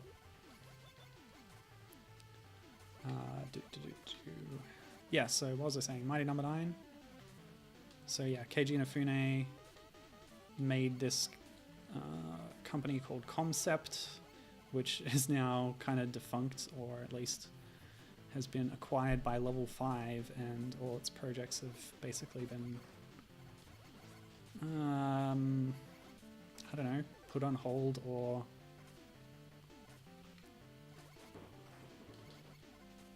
well, we'll see. We'll see what happens with the Level 5 acquisition. Who knows? I have to fall down here. That's interesting. They make you go through a part of the stage you just did, except in like upside downy, reversey thingy. That's nice. I like that. Whoa! Okay. A more frantic version of that is falling through a stage and then going through it normally. Oh, I love dash jumping. It is the best thing ever. The only thing better is double jumping, and Zero can actually do that in some of the later games. You definitely get a double jump chip in 4. I think you might get one in 3 as well. Yeah. Got some angry Mets here. Well, I'm sure they are not Mets, but called something else. Okay, riding a train over spikes. That's cute. I don't know what's dropping stuff on me. They look like cherubs. Or possibly alien squids. Whoop. Yeah, jumping. So yeah, Mighty Number 9. I think that it's unjustly maligned. I'm going to play it. I kickstarted it.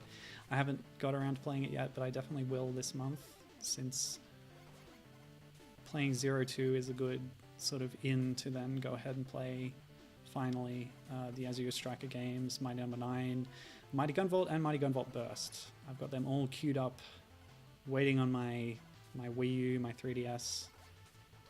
They're all ready for me to play them. And then probably Blossom Master Zero too, actually. Since there's actually, does that have guest characters? Does that have like Beck in it? I forget. It was the same as Mighty Gunvolt Burst in that it had guest characters available, but I don't think there was actual crossover between the two from memory. Oh, nasty. I've only got my dinky lemon shooter to deal with this. Oh wow, okay, that sprite rotation was definitely not a Ness thing. That's very cute. But it uses his rotation abilities in an interesting way. Yeah, this is a good boss, I like this. Oh, okay, oh, okay. Gotta be mindful of those bounces. There's a few Zero bosses that force you to think about that as well. The Rainbow Devil Mark II, I just beat that this morning. Anyway, since we're talking about, you know, heroines in games all this year, that's my theme. I wanted to talk about the playable ladies in Mighty Number 9 and its spin-offs. So one of the Kickstarter rewards, or what was it? Rewards? No. What's that thing where you get to a certain threshold and then they add something to the game? Yeah, so they added a co-op mode of some kind with Call, who is basically a one-to-one swap out for role. Stretch goals, that's it, thanks Gibbon. Yeah, so Call is the role figure in the game, the role to Beck's Rock, to Rock's Beck's Rock. That was a complicated sentence. Yeah, she's Roll basically, and she even looks a lot like Roll. There were a few different designs that were available, well, not available, but like as a backer you could vote on which design you wanted to be used, and that you were given like 10 different options or something. Yes, so Gibbon saying he was annoyed that the design that he voted for didn't win. I am in exactly the same position. It's just completely stupid that the design that was a complete, basically rip-off of Roll with the blonde hair and the dress won the vote, because it's just reinforcing the idea that this is nothing but a Mega Man clone, whereas it actually had some unique things going for it, the game as a whole, and shouldn't have been so much of a Mega Man rip-off as it was. That would have helped it, I think. Okay, so we're in a nice jungle stage now with Rafflesia flowers. Those are the rotten meat flowers back there. Oh yeah, little bush guys, yeah, classic. Notice that the metals in the last level were falling from the sky as meteorites and then running around. That was fun. Oh, we got more block puzzles. Oh no, this is just a dash jump thing. Oh no, this is just a fall into a pit thing, of course. Can never tell.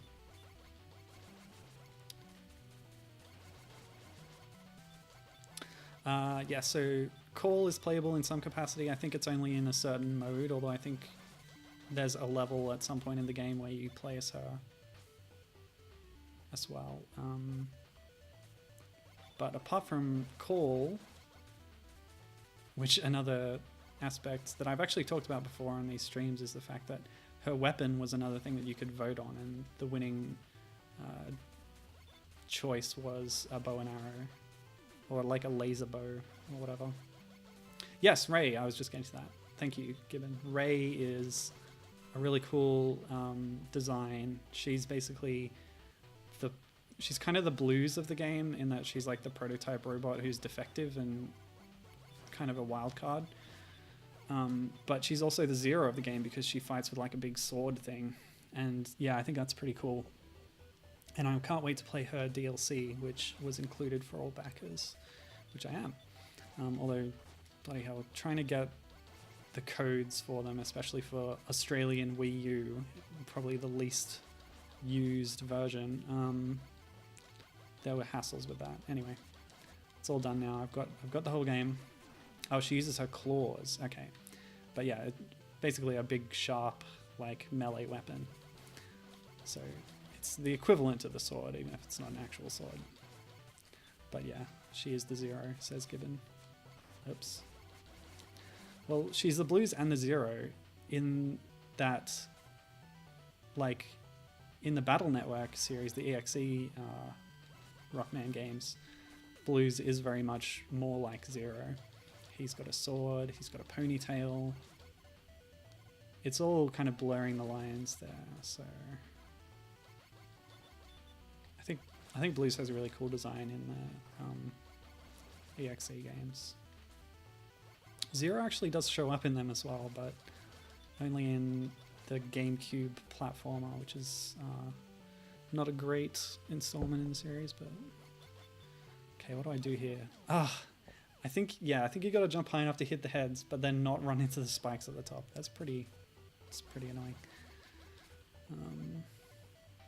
Oh, okay. Sorry, I didn't catch that earlier, Gibbon, but he's saying that Inafune's design for Call that nobody voted for made it into the game as another character anyway, just because he could do that sort of thing.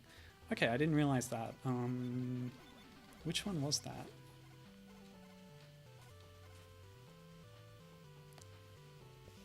Of course, that is a little suspect, but you know, he's the honcho, he's the big cheese, so I guess it's fair that his pet design can make it through. Kinda. I mean, if you leave it up to the audience, you kind of got to abide by that, but anyway. It's the purple design that looked kind of odd. I don't remember.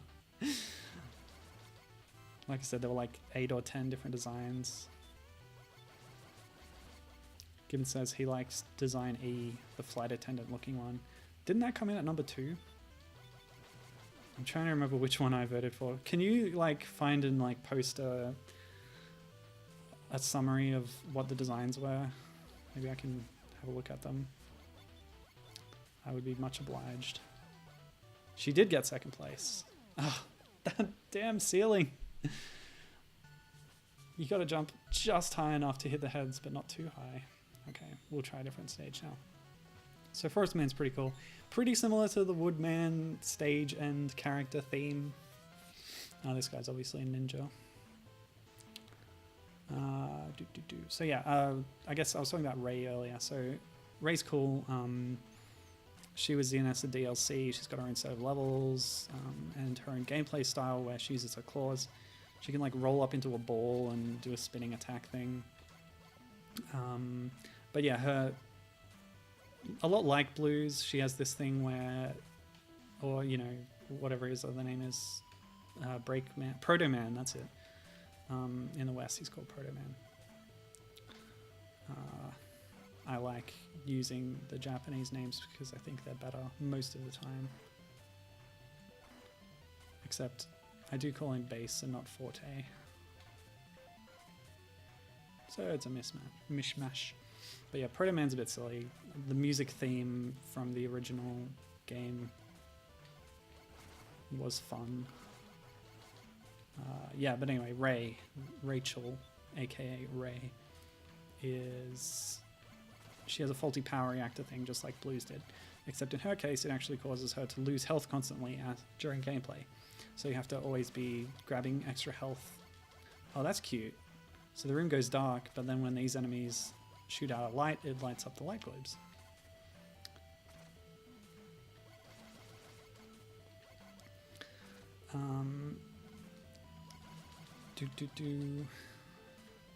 Okay, Gibbons posted the links in chat, so if you're in chat, have a look. I'm going to, when I get it, oh yeah, I'm dead, so I'll go have a look. So the Inafune design, oh, that one. That looks a lot like a sort of Wily inspired thing, which I think inspired an evil, like a Wily assistant character in a comic or something, I want to say. But anyway, yeah. Oh yeah, that's not a bad design with a little hat. Yeah, and the side ponytail. It's a bit too much, and also she doesn't appear to be wearing any pants, which is a little bit. There's Gibbon saying there was a fan petition to get E and it's a new character, but nothing happened. Yeah, that's not bad. That's cute. I wish I knew what I voted for. What I don't do is quick search. The colorized pictures are better, says Gibbon. Call, Mighty Number 9, design, choices.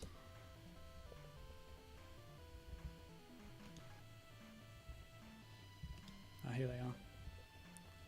What did I vote for? Oh, some of these are pretty silly looking.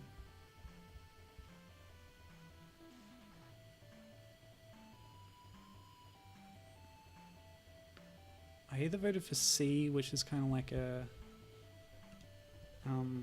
cut man in Mega Man universe kind of thing, or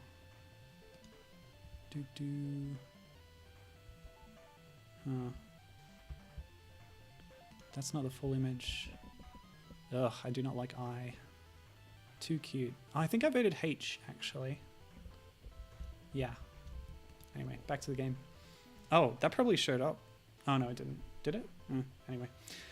Ouch. Oh, there's a full concept sheet that Given posted. I gotta look at it. But I'm now in gameplay, so never mind. Yeah, so let's see.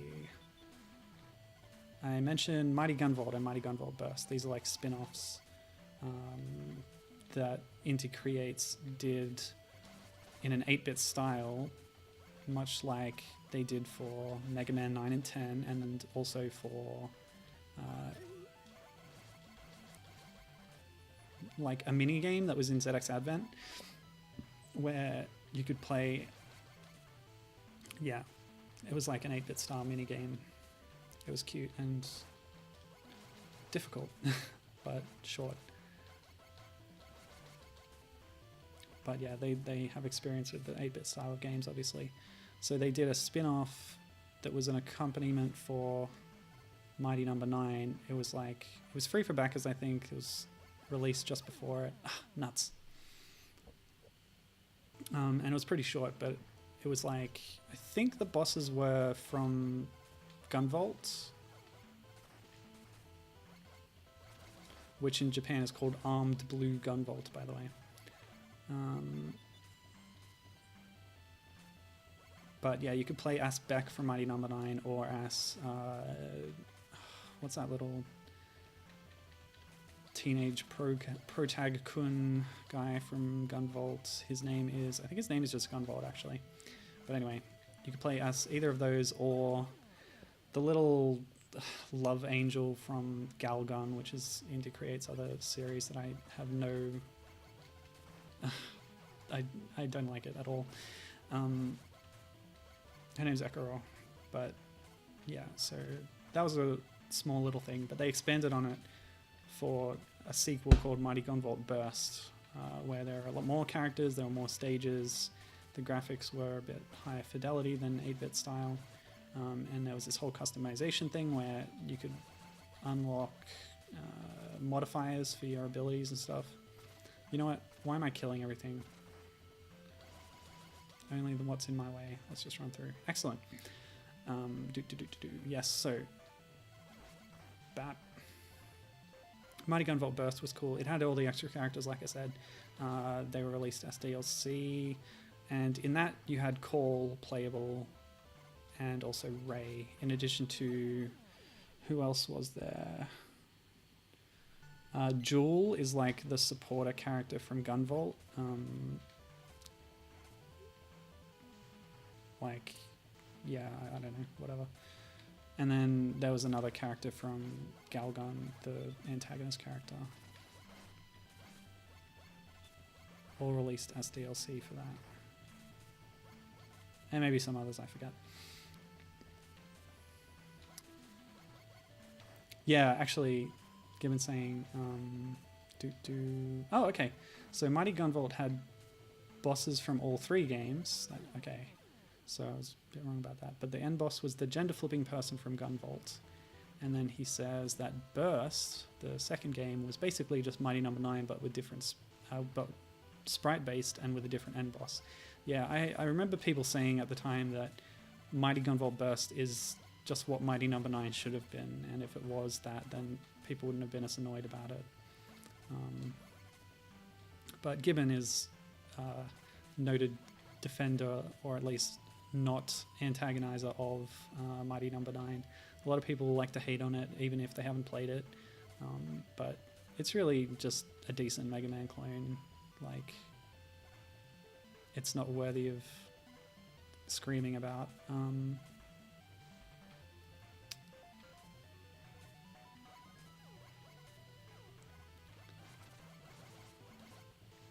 But I'm sure with Mega Man 11 coming out, there'll be plenty more comments about how nobody wanted or liked Mighty Number 9 anyway. Despite it being, like, I think it was the most successful game Kickstarter of all time at the time, possibly. That's right, we're not going to fight any of these guys because we don't need to. Ah! Cool. I fell in a hole. So yeah, I'm looking forward to playing Mighty Gunvolt Burst the most as Ray, I think, because that'll probably be the closest thing to a new Zero style game that I might get for a while. So that's what I'm looking forward to. She still has the sort of drawback in Burst where she's constantly draining health, but those customizations that I mentioned, one of the first ones you get for Ray is just turns that off, so it's nothing to worry about, really. Ow. And they aren't dropping health pickups, which is annoying. Ow. The smooth rotation of these paddles is amazing. This is a very Yoshi's Island thing, by the way. The rotating platform thing. Ugh. Totally threw me off. Threw off my rhythm. Alright, let's pick another stage. Oh, that was the last stage. Okay, so now we have to pick one to try and complete. I guess I got the closest to Rolling Man because I actually got to the boss, so let's have another go at that. And we're going to try and beat him. With this, continue. Otherwise, that's it for the stream. But yeah, I've had fun talking about Rockman fan games, the heroines of the series, successors that have heroines in them. That's nice.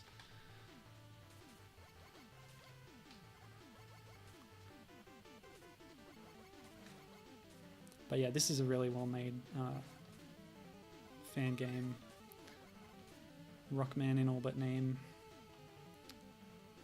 And very slightly changed, like... Oops. Ah, the old ceiling spikes got me again.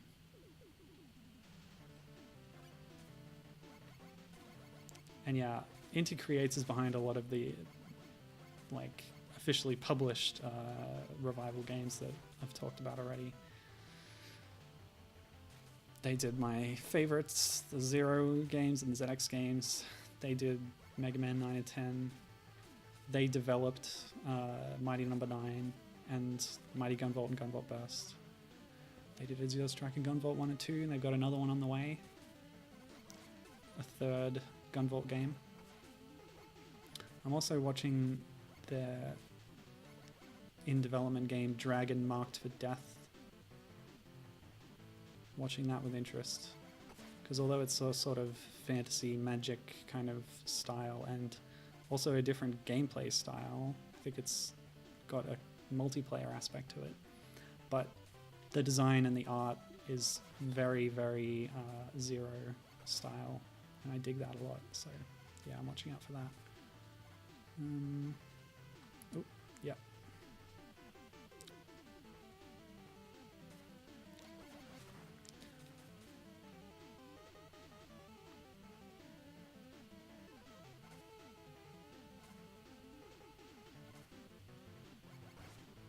Nasty.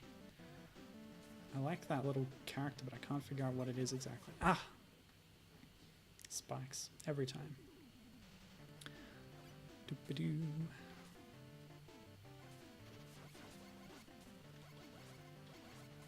What I was hoping for with Mighty Number 9 actually was the ability to play the whole game as Call, but I don't think you can do that.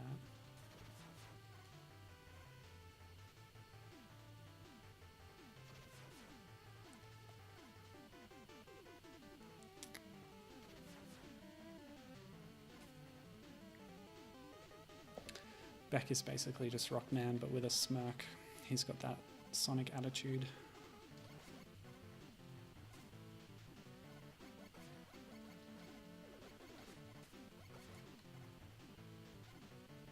Are you trying to get me with your magnet shot?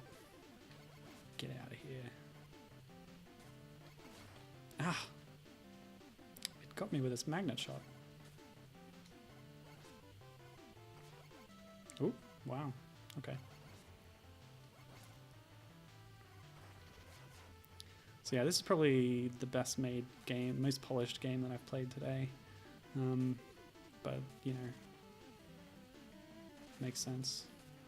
Oh, okay. That's interesting. Gibbon's saying that it's possible that you can play the whole game as Cole, but he's saying don't quote him on that. So neither of us is completely sure. But it would be nice. I don't know. Oh, I can hit him when he's rolled up in a ball. He's not an armored armadillo.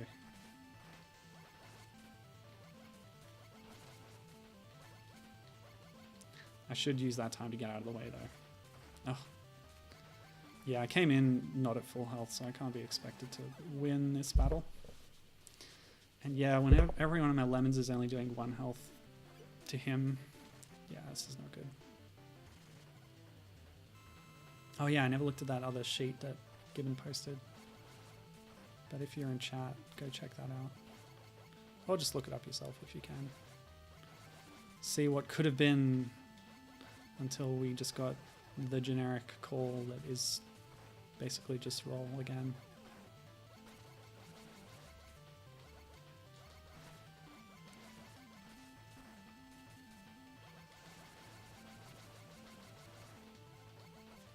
Yeah.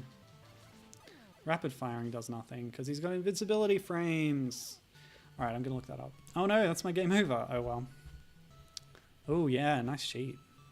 Oh, all the alternate costumes for, yeah, for that one that you picked. That's pretty cool. I mean, a lot of them are pretty stereotypes. Pretty much stereotypes, but it's pretty cute. Nice stuff. Okay, I think that's it for the stream.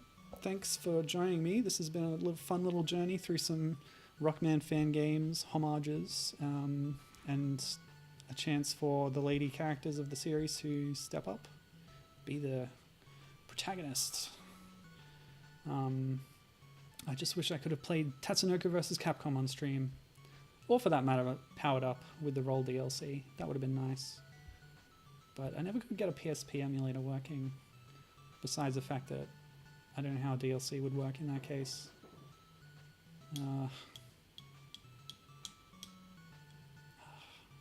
That bothers me. Anyway, thanks for joining me. Thank you especially to the developer of ZX Genesis who was here earlier. Vreo. It was nice to have you there. And yeah, Gibbon as always. Good to see you. And yeah, I'll be playing more robot gynoid games as we go on this month. So look out for that. And yeah, play some Rockman 0 because it's great. Alright, till next time. Bye-bye.